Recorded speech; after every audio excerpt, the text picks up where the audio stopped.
Budget પછીના વેબિનારની આગામી શ્રેણીને પ્રધાનમંત્રી નરેન્દ્ર મોદી વિડીયો કોન્ફરન્સિંગથી કરશે સંબોધન. સતત અને સશક્ત આર્થિક વિકાસ અંગે કરશે સંબોધન. વેબિનારનો હેતુ ઔદ્યોગિક વિસ્તરણ, તકનીકી પ્રગતિને પ્રોત્સાહન આપવાનું.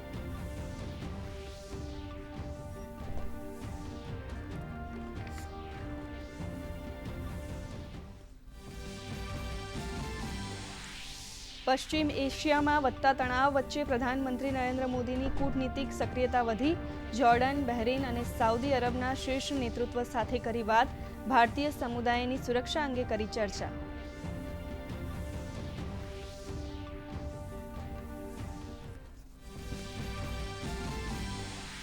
ઈરાને હોર્મુઝ જલડમરૂ મધ્યમાંથી પસાર થતા જહાજો પર હુમલો કરવાની આપી ધમકી.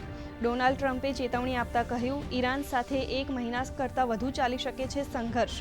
મિડલ ઈસ્ટમાં રહેતા અમેરિકન નાગરિકોને સ્થળ છોડવા માટે અમેરિકાએ કર્યું સૂચન.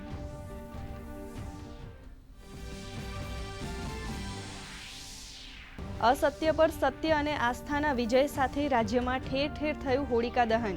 મુખ્યમંત્રી ભૂપેન્દ્ર પટેલે અમદાવાદમાં મેમનગર ખાતે કર્યું વૈદિક હોળીનું પૂજન. પર્યાવરણનું જતન થાય તે રીતે ધૂળેટી ઉજવવાનું સૂચન. રંગોત્સવના પર્વ માટે ડાકોર અને દ્વારકા તરફ પદયાત્રીઓનો ધસારો. ડાકોરમાં ફાગણી પૂનમ મહોત્સવનું શાંતિપૂર્ણ સમાપન. નાયબ મુખ્યમંત્રી હર્ષ સંઘવીએ કર્યા ડાકોરના ઠાકોરના દર્શન. નાગરિકોની સુખાકારી માટે કરી પ્રાર્થના. યુદ્ધમાં ફસાયેલા ભારતીયો અને ગુજરાતીઓની પડખે કેન્દ્ર સરકાર હોવાનું આપ્યું નિવેદન.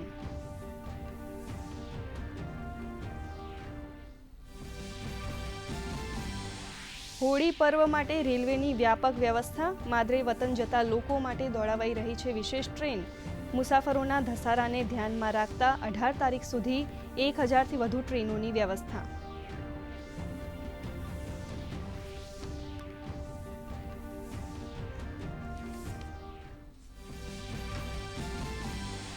આજે વર્ષનું પ્રથમ ચંદ્રગ્રહણ. ભારત, પૂર્વ એશિયા, અમેરિકા સહિત પ્રશાંત મહાસાગરના મોટા ભાગના ક્ષેત્રોમાં દેખાશે ગ્રહણ.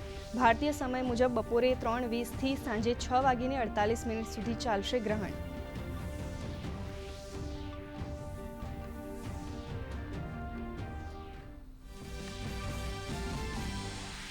રાજ્યમાં માર્ચની શરૂઆતથી જ આકરી ગરમીની આગાહી. હવામાન વિભાગે કહ્યું, અપર એર સર્ક્યુલેશનથી વધશે ગરમીનું પ્રમાણ.